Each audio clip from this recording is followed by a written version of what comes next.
ನಮಸ್ಕಾರ ವೀಕ್ಷಕರೇ, speed health care ವಿಶೇಷ ಕಾರ್ಯಕ್ರಮಕ್ಕೆ ಸ್ವಾಗತ. ನಾನು ಸುಧಾ ಗೌಡ. ವೀಕ್ಷಕರೇ, ಇವತ್ತು ನಾವು pro vital health homeopathy and skin ಕ್ಲಿನಿಕ್ಗೆ ಬಂದಿದ್ದೀವಿ. ಯಾಕಪ್ಪ ಅಂತಂದ್ರೆ, ನಿಮ್ಮೆಲ್ಲರಿಗೂ ಗೊತ್ತಿರೋ ಹಾಗೆ ಸಾಕಷ್ಟು ಜನರಿಗೆ ಸ್ಕಿನ್ ಇಶ್ಯೂಸ್ ಇರುತ್ತೆ. ಕೆಲವರಿಗೆ ಸೋರಿಯಾಸಿಸ್ ಇರ್ಬೋದು, ವಿಟಿಲಿಗೋ ಇರ್ಬೋದು, ಅಥವಾ ಬ್ಯೂಟಿಗೆ ಸಂಬಂಧಪಟ್ಟಂತ ಸಾಕಷ್ಟು ಸಮಸ್ಯೆಗಳನ್ನ ಎಲ್ಲರೂ ಕೂಡ ಫೇಸ್ ಮಾಡ್ತಿರ್ತೀರಾ. ಒಂದು ಪರ್ಮನೆಂಟ್ ಸೊಲ್ಯೂಷನ್ ಅನ್ನೋದು ಬೇಕಾಗಿರುತ್ತೆ. ಕೆಲವರಿಗೆ ಸ್ಕಿನ್ ಟ್ರೀಟ್ಮೆಂಟ್ಗಳು ಬೇಕಾಗಿರುತ್ತೆ. ಇನ್ನು ಬ್ಯೂಟಿಯನ್ನ ಜಾಸ್ತಿ ಮಾಡ್ಕೊಳ್ಳಬೇಕು ಅನ್ನುವಂಥವ್ರಿಗೂ ಕೂಡ ಸಾಕಷ್ಟು ಟ್ರೀಟ್ಮೆಂಟ್ಗಳ ಬಗ್ಗೆ ಒಂದು ಅವೇರ್ನೆಸ್ ಬೇಕಾಗಿರುತ್ತೆ. ಸೊ ಆ ಎಲ್ಲ ಅವೇರ್ನೆಸ್ ಅನ್ನ ಕೊಡೋದಕ್ಕೆ, ಸ್ಕಿನ್ ಇಶ್ಯೂಸ್ಗೆ ಸಂಬಂಧಪಟ್ಟಂತ ಒಂದು ಸೊಲ್ಯೂಷನ್ ಅನ್ನ ಕೊಡೋದಕ್ಕೆ ನಮ್ಮ ಜೊತೆ ಇವತ್ತು pro vital health homeopathy and skin clinic ನ ಫೌಂಡರ್ ಅಂಡ್ ಡೈರೆಕ್ಟರ್ ಆಗಿರುವಂಥವ್ರು, ಹಾಗೆ ಇವರು ಸೀನಿಯರ್ ಹೋಮಿಯೋಪತಿ ಕನ್ಸಲ್ಟೆಂಟ್ ಹಾಗೆ ಡರ್ಮಟಾಲಜಿಸ್ಟ್ ಆಗಿರುವಂತಹ ಡಾಕ್ಟರ್ ಶಿಲ್ಪಾ ಅವರು ನಮ್ಮ ಕಾರ್ಯಕ್ರಮಕ್ಕೆ ಬಂದಿದ್ದಾರೆ. ಬನ್ನಿ ಅವನ ಕಾರ್ಯಕ್ರಮಕ್ಕೆ ವೆಲ್ಕಮ್ ಮಾಡೋಣ. ಮೇಡಮ್ ನಮಸ್ತೆ, welcome to the show. Thank you so much. Yes madam, ಈಗ ಈ ಒಂದು ಪ್ರೋ ವೈಟಲ್ ಹೆಲ್ತ್ ಬಗ್ಗೆ ಸಾಕಷ್ಟು ಸೋಷಿಯಲ್ ಮೀಡಿಯಾಗಳಲ್ಲಿ ನೋಡಿದ್ದೀವಿ. ಸಾಕಷ್ಟು ಟ್ರೀಟ್ಮೆಂಟ್ಗಳನ್ನು ಮಾಡ್ತಾ ಇರ್ತೀರಾ. ಹೆಣ್ಮಕ್ಳಿಗೆ ಇದನ್ನೆಲ್ಲ ನೋಡಿದಾಗ ಸಹಜವಾಗಿ ಅನ್ಸುತ್ತೆ, ನಾನು ಕೂಡ ಒಂದು ಸ್ಕಿನ್ ಟ್ರೀಟ್ಮೆಂಟ್ ತಗೊಳ್ಬೇಕು. ಸಮಥಿಂಗ್ ಲಿಪ್ ಕರೆಕ್ಷನ್ಸ್ ಆಗಿರ್ಬೋದು ಅಥವಾ ಪಿಗ್ಮೆಂಟೇಷನ್ ಆಗಿರುತ್ತೆ. ಬಟ್ ಕೆಲವರಿಗೆ ಒಂದು ಪ್ರಶ್ನೆ ಇರುತ್ತೆ, ಅದೆಲ್ಲ ಕಾಸ್ಟ್ ಜಾಸ್ತಿ ಆಗುತ್ತಾ, ನಿಜಕ್ಕೂ ನಮಗೆ ಅದು ರಿಸಲ್ಟ್ ಸಿಗುತ್ತಾ ಅನ್ನುವಂಥ ಒಂದು ಸಾಕಷ್ಟು ಪ್ರಶ್ನೆಗಳಿರುತ್ತೆ. ಸೊ ಮೊದಲಿಗೆ ನಾವು ಇದ್ರ ಬಗ್ಗೆ ಮಾತಾಡೋಕ್ಕಿಂತ ಮುಂಚೆ ಈ ಪ್ರೋ ವೈಟಲ್ ಹೆಲ್ತ್ ಯಾವಾಗ ಶುರುವಾಯಿತು, ಸೊ ಇದ್ರ ಬಗ್ಗೆ ಹೇಳಿ ಮ್ಯಾಮ್. ಓಕೆ, ನೋಡಿ, ಪ್ರೋ ವೈಟಲ್ ಹೆಲ್ತ್ ಹೋಮಿಯೋಪತಿ ಮತ್ತು ಏಸ್ಥೆಟಿಕ್ ಕ್ಲಿನಿಕ್ ಇದು ನಾವು ಮೇನ್ಲಿ ಫೋಕಸ್ ಮಾಡ್ತಿರೋದು like homeopathy treatment no side effect ಮತ್ತು ಸ್ಕಿನ್ ಹೇರ್ ಟ್ರೀಟ್ಮೆಂಟ್. ನಾವೇನೇ ಏಸ್ಥೆಟಿಕ್ ಟ್ರೀಟ್ಮೆಂಟ್ ಕೊಟ್ಟರು non invasive no side effect ಅನ್ನೋದನ್ನು ಬ್ಲೆಂಡ್ ಮಾಡಿ ನಾವು ಈ ಕ್ಲಿನಿಕ್ನ ಶುರು ಮಾಡಿದ್ದು. ಸೊ ಇದು ಆಲ್ಮೋಸ್ಟ್ 2021ನಲ್ಲಿ ನಾವು ಶುರು ಮಾಡಿದ್ದು ಈ ಕ್ಲಿನಿಕ್ಕು. ಸೊ ಜಯನಗರಲ್ಲಿ ನಮ್ಮದು 2 ಥರ ಟ್ರೀಟ್ಮೆಂಟ್ ಇದೆ, ಅಂದರೆ ಹೋಮಿಯೋಪತಿ ಮತ್ತು ಕಾಸ್ಮೆಟಾಲಜಿ ಅಥವಾ ಡರ್ಮೆಟಾಲಜಿ. ಯಾವುದೇ ಥರ ಸ್ಕಿನ್ ಆ್ಯಂಡ್ ಹೇರ್ ಸಮಸ್ಯೆ ಇರುವಂತಹ ಕ್ಲಿನಿಕ್ ಇದ್ದವರಿಗೆ ಬರಬಹುದು ಇಲ್ಲಿ. ಸೊ ಈ ಥರ ಟ್ರೀಟ್ಮೆಂಟ್ ಕೊಡ್ತಿದ್ದೀವಿ. ಜೊತೆಗೆ ಯುನೀಕ್ ಏನಿಲ್ಲಿ ಅಂತಂದರೆ ವಿ ಬ್ಲೆಂಡ್ ಬೋತ್, ಅಂದರೆ ನಾವು ಹೋಮಿಯೋಪತಿನ ಮತ್ತು ಕಾಸ್ಮೆಟಾಲಜಿನ ಇಲ್ಲಿ ಬ್ಲೆಂಡ್ ಮಾಡಿ ಅಥವಾ ಇಂಟಿಗ್ರೇಟ್ ಮಾಡಿ ನಮ್ಮದೇ ಆದಂಥ ಕೆಲವು ಟ್ರೀಟ್ಮೆಂಟ್ಗಳನ್ನ ನಾವು ಮಾಡಿದ್ದೀವಿ. ಸೊ ಇಲ್ಲಿ ಏನಂದರೆ ಹೋಮಿಯೋಪತಿ ಬೇಸಿಕ್ ಕಾನ್ಸೆಪ್ಟ್ ಏನೇನೆ like no side effect treatment ಮತ್ತು ಅದು ರೂಟ್ ಕಾಸ್ ಟ್ರೀಟ್ಮೆಂಟ್ ಅಂತ ಕೊಡ್ತೀವಿ ಅಂತ, ಅಂದರೆ ನಿಮಗೆ ಪರ್ಮನೆಂಟ್ ಕ್ಯೂರ್ಗೆ ನಾವು ಟ್ರೀಟ್ಮೆಂಟ್ ಕೊಡ್ತೀವಿ ಅಂತ. ಸೊ ಯಾವುದೇ ಥರ ಸ್ಕಿನ್ ಆ್ಯಂಡ್ ಹೇರ್ ಟ್ರೀಟ್ಮೆಂಟ್ ಕೊಡೋದು ಕೂಡ ಇಲ್ಲಿ no side effect, non invasive ಮತ್ತು ನಿಮಗೆ ಪರ್ಮನೆಂಟ್ ರಿಸಲ್ಟ್ಸ್ ಕೊಡೋವಂಥದ್ದೇ ನಾವು ಇಲ್ಲಿ ಟ್ರೀಟ್ಮೆಂಟ್ನ ನಡೆಸ್ಕೊಳ್ತಾ ಬರ್ತಾ ಇದ್ದೀವಿ. ಓಕೆ, ಇವಾಗ ಹೆಣ್ಮಕ್ಳಿಗೆ ಇತ್ತೀಚಿನ ದಿನಗಳಲ್ಲಿ ಒಂದಷ್ಟು ಪ್ರಾಬ್ಲಮ್ಸ್ ಅಂತೂ ಇದ್ದೇ ಇರುತ್ತೆ. ಕೆಲವರಿಗೆ ಸ್ಕಿನ್ ಪಿಗ್ಮೆಂಟೇಷನ್ಸ್ ಇರ್ಬೋದು, ಇನ್ನು ಕೆಲವರಿಗೆ ಸ್ವಲ್ಪ ಡಲ್ ಸ್ಕಿನ್ ಇರ್ಬೋದು, ಅಥವಾ ಲಿಪ್ ಬ್ಲ್ಯಾಕ್ ಇರುತ್ತೆ, ನಮಗೆ ಸ್ವಲ್ಪ ಪಿಂಕ್ ಕಲರ್ ಲಿಪ್ಸ್ ಬೇಕು ಅನ್ನೋಂಥವ್ರು ಇರ್ತಾರೆ. ಸೊ ಈ ಒಂದು ಟ್ರೀಟ್ಮೆಂಟ್ ಬಗ್ಗೆ ಹೇಳಿ. ಸೊ ಮೊದಲಿಗೆ ನಮಗೆ ಫಾರ್ ಎಕ್ಸಾಂಪಲ್ ಒಂದು ಸ್ಕಿನ್ ಪಿಗ್ಮೆಂಟೇಷನ್ ಇದೆ, ಸೊ ಇಲ್ಲಿ ಯಾವ ಥರದ ಒಂದು ಟ್ರೀಟ್ಮೆಂಟ್ ನಡೆಯುತ್ತೆ ಅಂಡ್ ಸ್ಕಿನ್ ಪಿಗ್ಮೆಂಟೇಷನ್ ಬರೋಕೆ ಏನು ರೀಸನ್? ನೋಡಿ, ಸ್ಕಿನ್ ಪಿಗ್ಮೆಂಟೇಷನ್ ಇಲ್ಲ ಕನ್ನಡದಲ್ಲಿ ಬಂಗು ಅಂತ ಹೇಳ್ತಾರೆ, ಇಲ್ಲ ಸನ್ಬರ್ನ್ಸ್, ಅಂದರೆ ತುಂಬ ನೀವು ಬಿಸಿಲಲ್ಲಿ ಓಡಾಡ್ತಾ ಇದ್ರೆ ಪಿಗ್ಮೆಂಟೇಷನ್ ಕಾಸ್ ಆಗುತ್ತೆ, ಕಪ್ಪಗೆ ಬಣ್ಣ ತಿರುಗುವಂಥದ್ದು. ಇದೆಲ್ಲನೂ ಕೂಡ ಪಿಗ್ಮೆಂಟೇಷನ್ಗೆ ಸಂಬಂಧಪಟ್ಟಿದ್ವಿ. We call it as hyper pigmentation ಅಂತ ಕರಿತೀವಿ. ಸೊ ಇಲ್ಲಿ ನಮ್ಮಲ್ಲಿ ಪೇಷಂಟ್ಸ್ ಬಂದಾಗ ಒಂದು ನಾವು ಬೇಸಿಕ್ ಸ್ಕಿನ್ ಅನಾಲಿಸಿಸ್ ಅಂತ ಮಾಡ್ತೀವಿ. ಅಂದರೆ ಇವಾಗ ಸ್ಕಿನ್ ಟೈಪ್ಸ್ ಅಂತ ಇರುತ್ತೆ, ಅಂದರೆ ಆಯಿಲಿ ಸ್ಕಿನ್, ಡ್ರೈ ಸ್ಕಿನ್ ಮತ್ತು ಕಾಂಬಿನೇಷನ್ ಸ್ಕಿನ್ ಅಂತ. ಸೊ ನಾವು ನಿಮ್ಮ ಸ್ಕಿನ್ ಯಾವ ಥರ ಇದೆ ಮತ್ತು ಎಷ್ಟು ಮಟ್ಟಿಗೆ ಪಿಗ್ಮೆಂಟೇಷನ್ ಆಗಿದೆ ಮತ್ತು ಎಷ್ಟು ಡೆಪ್ತಲ್ಲಿದೆ ಅಂತ ನಾವು ಕಂಡುಹಿಡ್ಕೋಬೇಕು. ಸೊ ಅದಕ್ಕೆ ನಾವು ಏನು ಮಾಡ್ತೀವಿ, ಸ್ಕಿನ್ ಅನಾಲಿಸಿಸ್ ಅಂತ ಮಾಡ್ತೀವಿ. ಸೊ ಇಲ್ಲೇನಾಗುತ್ತೆ, ನಮ್ಮಲ್ಲಿ ಏಜ್ ಗ್ರೂಪ್ ಅಂತ ಬರುತ್ತೆ. ಅಂದರೆ ಏಜ್ ಗ್ರೂಪ್ ಅಂದರೆ ಇವಾಗ ಆಲ್ಮೋಸ್ಟ್ ನಮ್ಮಲ್ಲಿ 15 ಇಯರ್ಸಿಂದ ಬರ್ತಾರೆ ಪೇಷಂಟ್ಸ್. ಅಂದರೆ ಆಕ್ನೆ ಇರ್ಬೋದು, ಹೈಪರ್ ಪಿಗ್ಮೆಂಟೇಷನ್ ಇರ್ಬೋದು, ಅಥವಾ ಎಕ್ಸೆಸಿವ್ ಹೇರ್ ಗ್ರೋತ್ ಇರ್ಬೋದು. ಸೊ ಈ ಥರ ಸಮಸ್ಯೆಗಳಿಗೆ ಬರ್ತಿರ್ತಾರೆ. ಸೊ ಇಲ್ಲಿ 15 ಇಯರ್ಸ್ ಆಫ್ ಏಜ್ ಗ್ರೂಪಿಂದ 55 to 65 ಇಯರ್ಸ್ ತನಕ ಬರ್ತಾರೆ ಪೇಷಂಟ್ಸು. ಸೊ ಇಲ್ಲಿ ಏನಾಗುತ್ತೆ, ನಾವು ಸ್ಕಿನ್ ಟೈಪ್ ನೋಡಬೇಕು ಅವ್ರದ್ದು ಫಸ್ಟು. ಆ್ಯಂಡ್ ಹೈಪರ್ ಪಿಗ್ಮೆಂಟೇಷನ್ ಅಂದಾಗ ಎಷ್ಟು ಡೆಪ್ತ್ ಇದೆ ಅದನ್ನ ಅಂತ ನೋಡಬೇಕಾಗುತ್ತೆ. ಸೊ ಇದನ್ನೆಲ್ಲ ನಾವು ಅನಾಲಿಸಿಸ್ ಮಾಡ್ತೀವಿ, ಡೀಟೇಲ್ ಅನಾಲಿಸಿಸ್. ಅದಾದ ನಂತರ ನಾವು ಅದು ಯಾವ ಕಾರಣಕ್ಕೆ ಉತ್ಪತ್ತಿ ಆಗಿದೆ ಅಂತ ನಾವು ನೋಡ್ತೀವಿ. ಸೊ ಎಸ್ಪೆಷಲಿ ಬಂಗು ಅಂತ ಹೇಳ್ತೀವಲ್ಲ, ಮೆಲಸ್ಮಾ ಅಂತ ಕರಿತೀವಿ. ಸೊ ಇದು ಏನಾಗುತ್ತೆ, ಮಧ್ಯಮ ವಯಸ್ಸಿನ ಮಹಿಳೆಯರಿಗೆ ಅಥವಾ ಪುರುಷರಿಗೆ ಆಗುತ್ತೆ. ಯಾಕೆ ಅಂತಂದರೆ ಇದು ಯೂಶಲಿ ಹಾರ್ಮೋನಲ್ ವೇರಿಯೇಷನ್ಸ್. ಸೊ ಇವಾಗ ಪೋಸ್ಟ್ ಪ್ರೆಗ್ನೆನ್ಸಿ ಇರ್ಬೋದು, ಅಥವಾ ಮೆನೋಪಾಸಲ್ ಸ್ಟೇಜ್ ಇರ್ಬೋದು, ಅಥವಾ ಇರ್ರೆಗ್ಯುಲರ್ ಮೆನ್ಸಸ್. ಸೊ ಈ ಥರ ಮಧ್ಯಮ ವಯಸ್ಸಿನ ಮಹಿಳೆಯರಿಗೆ ಕಾಣಿಸ್ಕೊಳ್ಳುತ್ತೆ ಬಂಗು. ಓಕೆನಾ. ಅಂಡ್ ಇದು ಫ್ಯಾಮಿಲಿ ಹಿಸ್ಟ್ರಿ ಕೂಡ ಆಗಿರುತ್ತೆ. ಸೊ ನಾವು ರೂಟ್ ಕಾಸ್ ನೋಡಬೇಕು, ಅಂದ್ರೆ ಹಾರ್ಮೋನ್ಸ್ ಇಂದ ಏನಾದ್ರೂ ಬಂದಿದ್ಯಾ ಬಂಗು ಅಂತ ನೋಡ್ಬೇಕು.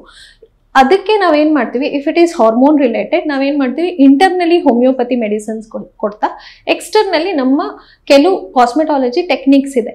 ಸೊ ಅದು ಪಿಗ್ಮೆಂಟೇಷನ್ ನ ರಿಮೂವ್ ಮಾಡೋದಕ್ಕೆ. ಸೊ ಕೆಮಿಕಲ್ ಪೀಲ್ ಇರ್ಬೋದು, ಅಥವಾ ಲೇಸರ್ ಟ್ರೀಟ್ಮೆಂಟ್ಸ್ ಇರ್ಬೋದು, ಅಥವಾ ಹೈಡ್ರಾಫೇಶಿಯಲ್ ಇರ್ಬೋದು. ಸೊ ಈ ತರ ನಾವು ಸ್ಕಿನ್ ಡೆಪ್ತ್ ಅಂದ್ರೆ ಎಷ್ಟು ಆಳವಾಗಿ ಆ ಬಂಗು ಇದೆ ಅದನ್ನ ನೋಡ್ಕೊಂಡು ನಾವು ಟ್ರೀಟ್ಮೆಂಟ್ ಕೊಡ್ತೀವಿ.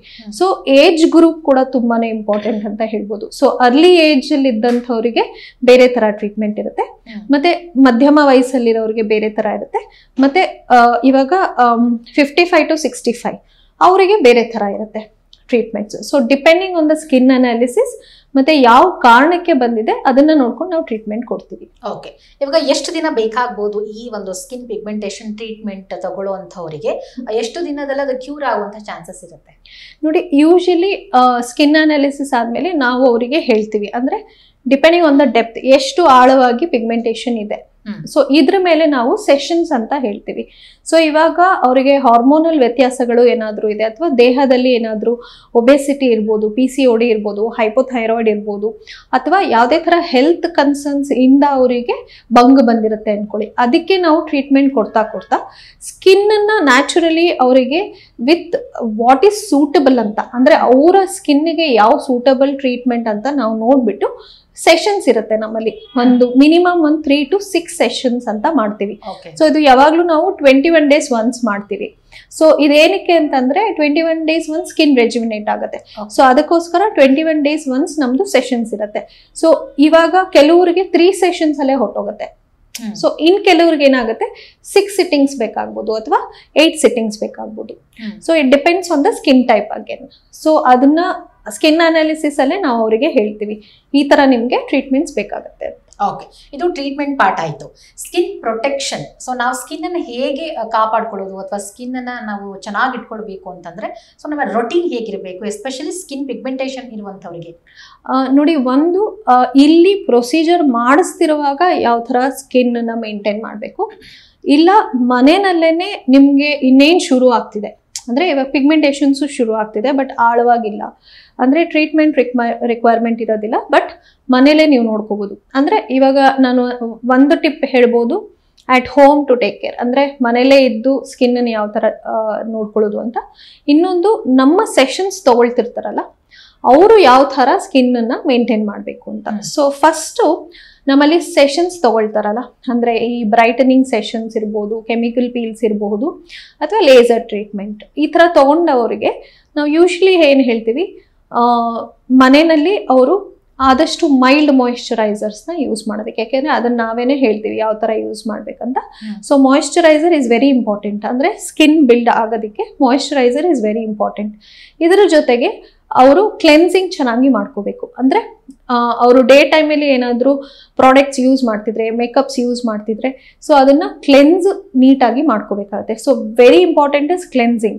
ಇದಾದ ನಂತರ ಹೊರಗಡೆ ಅವ್ರು ಏನಾದರೂ ಎಕ್ಸ್ಪೋಸ್ ಆಗ್ತಿದ್ದಾರೆ ಅಂದ್ರೆ sunscreen lotion is a must. ಯಾಕೆಂತಂದ್ರೆ ಅದು SPF 50 ಅಂತ ಹೇಳ್ತೀವಿ. ಯಾಕೆಂದ್ರೆ ಇಲ್ಲಿ ಸ್ಕಿನ್ ಸೆಷನ್ ಮಾಡಿಸ್ತಿರ್ತಾರೆ, ಅದ್ರ ಜೊತೆಗೆ ಏನಾಗುತ್ತೆ ಅಂತಂದ್ರೆ ಅವರ ಸ್ಕಿನ್ ಸ್ವಲ್ಪ ಸೆನ್ಸಿಟಿವ್ ಇರುತ್ತೆ, because it is going to go under the sessions. So ನಾವೇನ್ ಮಾಡ್ತೀವಿ, ಅವರಿಗೆ SPF 50 ಅನ್ನೋದು ಸನ್ಸ್ಕ್ರೀನ್ ಲೋಷನ್ ನ ಬರ್ಕೊಟ್ಟಿರ್ತೀವಿ. ಸೊ ಅವರು ಅದಿಲ್ಲದೆ ಹೊರಗಡೆ ಹೋಯ್ತು ಅಂದ್ರೆ again there will be a deeper damages. So post care is very important ಅಂತ ಹೇಳ್ತೀವಿ. ಇವಾಗ ಯಾವುದೇ ಸ್ಕಿನ್ ಸೆಷನ್ ಮಾಡಿಸ್ಕೊಳ್ತಾರೆ ಅಂತಂದ್ರೂ ಕೂಡ ಅವರು ಮನೆಯಲ್ಲಿ ಅವರ ಸ್ಕಿನ್ ಯಾವ ತರ ಕಾಪಾಡ್ಕೋತಾರೆ ಅದು ತುಂಬಾನೇ ಇಂಪಾರ್ಟೆಂಟ್. ಸೊ ಸೆಷನ್ಸ್ ಬರ್ತಾರೆ 3 to 6 ಸೆಷನ್. ಫಸ್ಟ್ ಸೆಷನ್ಸ್ ಆದ ನಂತರ ಮನೆಯಲ್ಲಿ ಅವ್ರು ಯಾವ ತರ ನೋಡ್ಕೋತಾರೆ ಅದು ತುಂಬಾ ಇಂಪಾರ್ಟೆಂಟ್. ಅದ್ರ ಜೊತೆಗೆ ನಾವು ಕೆಲವು ಡೇ ಸೀರಮ್ಸ್ ಮತ್ತೆ ನೈಟ್ ಸೀರಮ್ಸ್ ಅಂತ ಬರ್ಕೊಟ್ಟಿರ್ತೀವಿ. So which are good for that skin, ಅಂದ್ರೆ ಸ್ಕಿನ್ನಿಗೆ ಬೇಕಾಗುವಂಥದ್ದು. ಸೊ ಬೇಸಿಕ್ ನಾವು ಯೂಶಲಿ ಹೇಳೋವಂಥದ್ದು ಈ ತರ ಅಂದ್ರೆ ಹೈಪರ್ ಪಿಗ್ಮೆಂಟೇಷನ್ಸ್ಗೆ ಹೈಲೋನಿಕ್ ಆಸಿಡ್ ಸೀರಮ್ ಹೇಳ್ತೀವಿ, ಜೊತೆಗೆ ನಿಯಾಸಿನಮೈಡ್ ಹೇಳ್ತೀವಿ. ಕೆಲವ್ರಿಗೆ if it is combination with acne ಮತ್ತೆ ನಿಮ್ಗೆ ಇದಿರುತ್ತೆ ಹೈಪರ್ ಪಿಗ್ಮೆಂಟೇಷನ್ ಇರುತ್ತೆ ಅಂತಂದ್ರೆ ಅವರಿಗೆ ಅಜಲಿಕ್ ಆಸಿಡ್ ಅಂತ ಬರುತ್ತೆ. ಸೊ ಈ ತರ ಕೆಲವು serums and ointments we tell at home, ಅಂದ್ರೆ ಡೇ ಟೈಮ್ ಅಲ್ಲಿ ಮತ್ತೆ ನೈಟ್ ಟೈಮ್ ಅಲ್ಲಿ ಅವರು ಉಪಯೋಗಿಸ್ಕೋಬಹುದು. ಸೊ ಇದು ಡ್ಯೂರಿಂಗ್ ಇದು ಸೆಷನ್ಸ್ ನ ಸ್ಕಿನ್ ಕೇರ್. ಸೊ ಹಾಗೆ ನೀವು ಮನೆಯಲ್ಲಿ ಮೇಂಟೈನ್ ಮಾಡ್ತೀರಾ ಸ್ಕಿನ್ ಅಂತ ಅಂದ್ರೆ ಅಂದ್ರೆ ಒಂದು ಬೇಸಿಕಲಿ ಅವರು ಕ್ಲೆನ್ಸಿಂಗ್ ಇಂಪಾರ್ಟೆಂಟ್ ಅಂತ ಹೇಳಿದೆ. So morning and night cleansing ಮಾಡಲೇಬೇಕು. ಅಂದ್ರೆ ಅವರ ಸ್ಕಿನ್ ಟೈಪ್ ಮೇಲೆ ಕೆಲವು ಫೇಸ್ ವಾಶ್ ಬರುತ್ತೆ.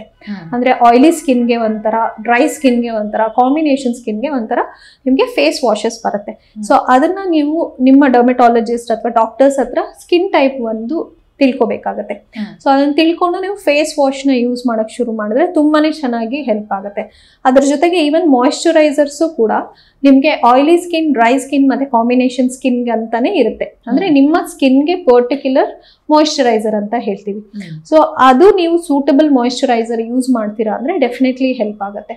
ಇದ್ರ ಜೊತೆಗೆ ನೀವು ಯಾವುದೇ ತರ ಸೆಷನ್ಸ್ ಮಾಡಿಸ್ತಿಲ್ಲ, ಅಂದ್ರೆ ಸ್ಕಿನ್ ಟ್ರೀಟ್ಮೆಂಟ್ ಏನು ಮಾಡಿಸ್ತಿಲ್ಲ ಅಂದ್ರೆ ಫಾರ್ ಇಂಡಿಯನ್ ಸ್ಕಿನ್ ಟೈಪ್ ನಿಮಗೆ SPF 30 ಇಸ್ ಫೈನ್. ಓಕೆ, ಯಾವ್ದಾದ್ರು ಸ್ಕಿನ್ ಸೆಷನ್ಸ್ ಮಾಡಿಸ್ತಿದ್ರೆ ಮಾತ್ರ ನಿಮಗೆ SPF 50 ಬೇಕಾಗುತ್ತೆ.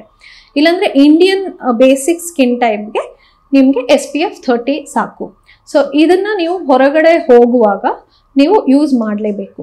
ಸೊ ನೀವು ಯಾವುದೇ ಥರ BB ಕ್ರೀಮ್, CC ಕ್ರೀಮ್ ಅಥವಾ ಫೌಂಡೇಶನ್ಸ್ ಏನಾದರೂ ಯೂಸ್ ಮಾಡಿದ್ರು ಫಸ್ಟು ನೀವು ಫೇಸ್ ವಾಶ್ ಮಾಡ್ತೀರಾ, ಅದ್ರ ಮೇಲೆ ಮಾಯಿಶ್ಚರೈಸರ್ ಹಚ್ಚಿತೀರಾ, ಅದ್ರ ಮೇಲೆ ನೀವು ಈ ಥರ ಕ್ರೀಮ್ಸ್ ಅಪ್ಲೈ ಮಾಡ್ಕೊಂಡು ಬಿಫೋರ್ ದಟ್ ಸನ್ಸ್ಕ್ರೀನ್ ಯೂಸ್ ಮಾಡಬೇಕು. ಸೊ ಇದನ್ನ ಯೂಸ್ ಮಾಡ್ತೂನೆ ನಿಮ್ಮ ಸ್ಕಿನ್ ಮೇಂಟೈನ್ ಮಾಡ್ಬೋದು. ಇದ್ರ ಜೊತೆಗೆ ನೈಟ್ ಟೈಮ್ಸ್ ನೀವು ಬೇಸಿಕ್ ಮೇಂಟೆನೆನ್ಸ್ ಅಂದ್ರೆ ಇವಾಗ ಅರ್ಲಿ ಸ್ಟೇಜಸ್ ಆಫ್ ಏಜ್ ಅಲ್ಲಿ ಇದ್ದವರಿಗೆ ಹೈಲೋನಿಕ್ ಆಸಿಡ್ ಸೀರಮ್ ಯೂಸ್ ಮಾಡ್ತೂನೆ it will keep the skin soft. Night time ಅಲ್ಲಿ ಫೇಸ್ ಕ್ಲೆನ್ಸ್ ಮಾಡಿ ಹೈಲೋನಿಕ್ ಆಸಿಡ್ ಯೂಸ್ ಮಾಡ್ಬೋದು. ಅಂಡ್ ಕೆಲವು ಮಧ್ಯಮ ವಯಸ್ಸಿನ ಮಹಿಳೆಯರಿಗೆ ರೆಟಿನಾಲ್ ಅಥವಾ ಟ್ರೆಟಿನಾಯಿನ್, ಯಾಕೆಂದ್ರೆ anti ageing, sagging, fine line wrinkles ನ ಕಡಿಮೆ ಮಾಡಬಹುದು. ಸೊ ನಿಮ್ಗೆ ರೆಟಿನಾಲ್ ಬೇಸ್ಡ್ ಸೀರಮ್ಸ್ ಸಿಗುತ್ತೆ. ಸೊ ಕಾಂಬಿನೇಷನ್ ವಿತ್ ಮಾಯಿಶ್ಚರೈಸರ್ ಅದನ್ನ ಉಪಯೋಗಿಸ್ಕೋಬಹುದು. ಸೊ ಈ ತರ ಸ್ಕಿನ್ ಟೈಪ್ ಮತ್ತೆ ಏಜ್ ಮೇಲೆ ನಾವು ಅವರಿಗೆ ಸಜೆಸ್ಟ್ ಮಾಡಬಹುದು.